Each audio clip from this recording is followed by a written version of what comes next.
this gives you quite a bit of context into everything we've seen. You said about a month or 2 months ago you've never seen the way they clamped down on this from LAPD. Famously, you guys have had great sources there for years. We now know, based on the blast from the medical examiner, why that is, because the medical examiner is trying to, so people understand, the medical examiner is not an arm of the LAPD. The LAPD does have a lab. They do have a forensics division. That is not the medical examiner. The medical examiner is a standalone vertical area where they want to be professional. They want to do things in such a way that guys like me, the defense lawyer, don't get up there and say, you're only saying that because the detective came and he fed you A, B, C, D, or E, and led you to believe and basically programmed you to get to a point where you would come to a conclusion that'll fit with our investigation. This current medical examiner, instead of being pilloried by law enforcement,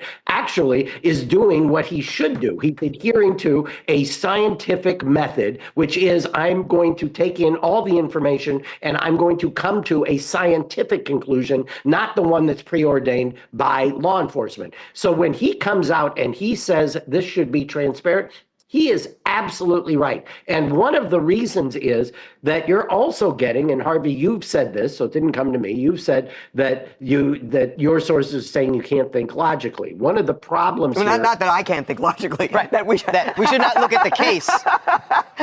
And the facts of the case when it all come out can't apply logic to all of it. There's many times, Charles, welcome to the podcast. Yeah. There's many times when I've said Harvey doesn't think logically.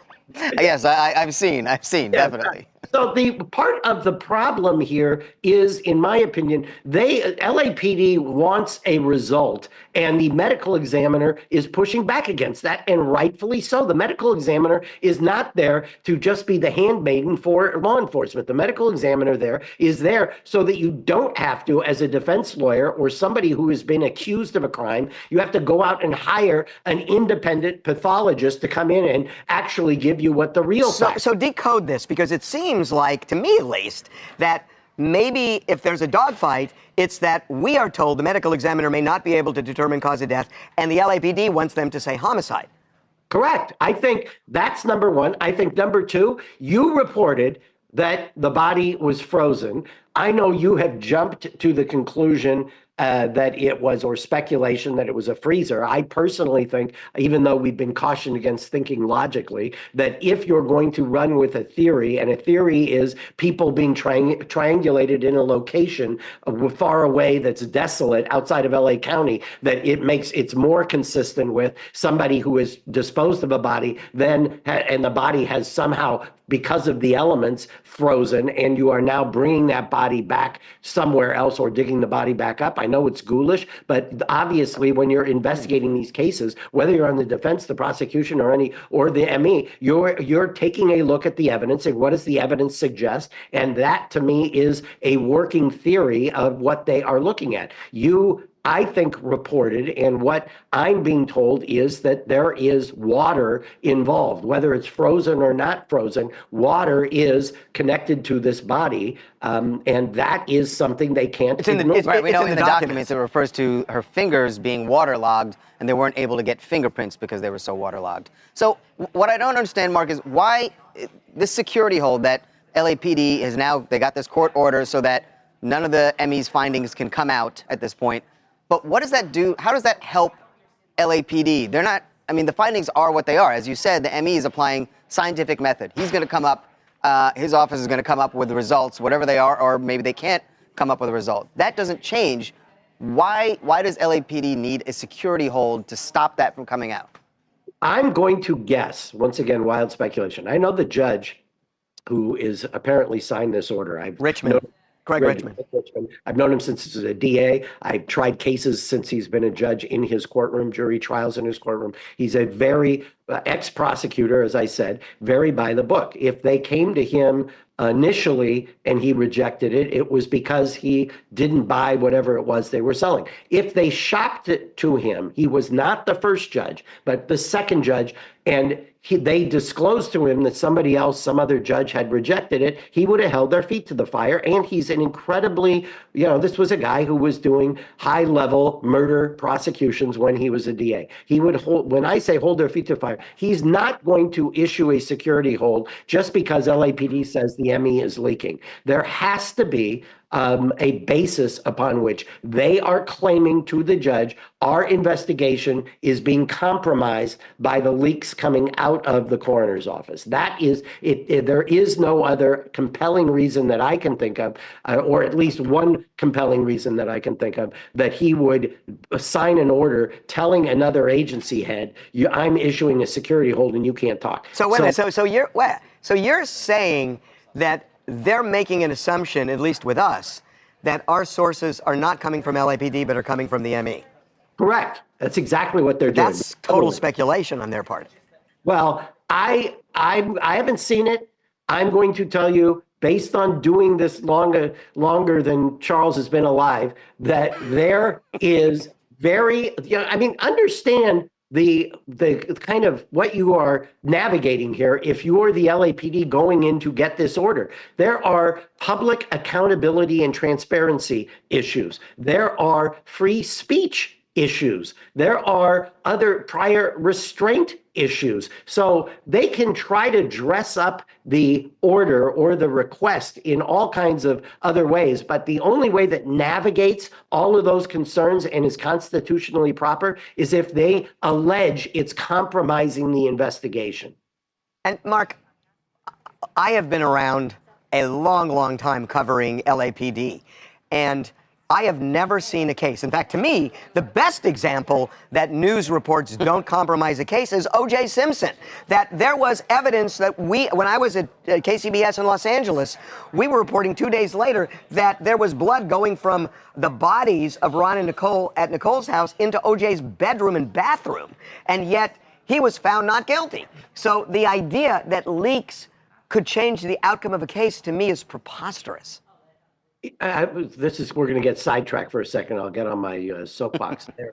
I have evolved, and I admit I used to be very anti this idea of kind of a free, transparent, robust discussion pre-trial and during trial. I used to argue about the Contempt of Court Act out of England and stuff like that. I think you're right in this sense. I can't tell you the number of times in high-profile cases where there is a robust, transparent discussion in the media that there has been exculpatory evidence that has come about that we never would have learned if it had been done under cover of night. It's frankly, I think it's one of the reasons that now prosecutors are always trying to muzzle the defense and tamp down any kind of publicity or gag orders, because they understand that if you start getting all kinds of robust citizen involvement, it's a very dangerous thing to whatever prosecutorial theory they have. And so I welcome it now. I really think it's a great way for the people to understand what's happening in the system, number one. But number two, look at what the ME wrote. I mean, we kind of glossed over that, and I know it's great in this day and age to say war over the death investigation. That ME, and you should give him a shout out by name, has written a very thoughtful analysis of what his job is, what the public trust is, and has said, I'm going to stand my ground. That's a very tough position, given the symbiotic relationship historically that the ME's office has with law enforcement. Yeah, I never seen anything like it. I never saw it. I would say Thomas Noguchi. Maybe. But Thomas, well, we're even aging ourselves here, so let's not get into negotiation. And yeah, you can't afford to do that. You can't afford to age yourself, either of you guys. I love Charles is a great bolt-on to this podcast, I'll tell you. So, Mark, you're saying that you now think that you're on the side of the ME, saying let's be transparent about these things. But to be fair, you're looking at it from the angle of a defense attorney. The prosecutors obviously don't want it all out there. I'm trying to figure out what would be the danger to their investigation, that their suspect or suspects that they have are going to learn what it is they're looking at. I mean, I just don't know if the ME came out and said, here's what happened, that her body was partially frozen. We can't, for whatever reason, we can't get fingerprints. We can't determine manner or cause of death. How does that hurt LAPD with their case, with their suspects? I still can't figure that part out.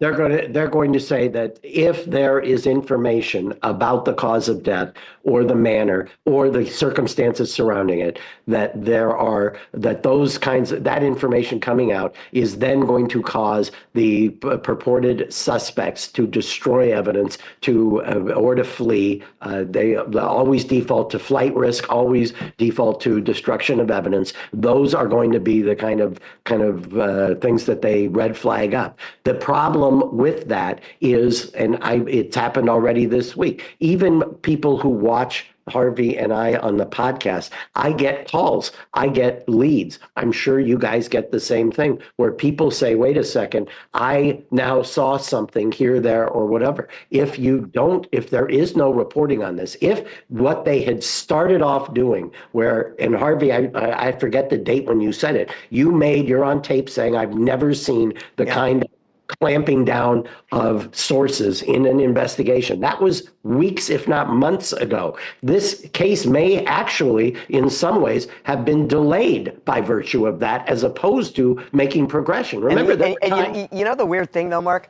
It's like that was so true up until like a week and a half ago. And then the floodgates just opened. And I'm not sure what Something happened. changed. I don't know what that was. Something but changed. something I think happened. it was the court order. I think It might have been the court order. I think it was. I mean, talk about the law of unintended consequences. Right. Yeah, Right. exactly. They get a court order, so none of this can come out, and then everybody everybody comes starts out talking about it. Oh Yeah. my God. Okay, my friend, have a great Thanksgiving. Thanks, Happy Mark. Thanksgiving. Charles, great addition. Thank you, sir. I hope I brought the proper half And let me just say, to the 2.5. not that young. Certainly Well, angry, but not that young. Yeah. Just relatively young. Happy Thanksgiving. to everybody. Happy Thanksgiving, Mark. Yeah.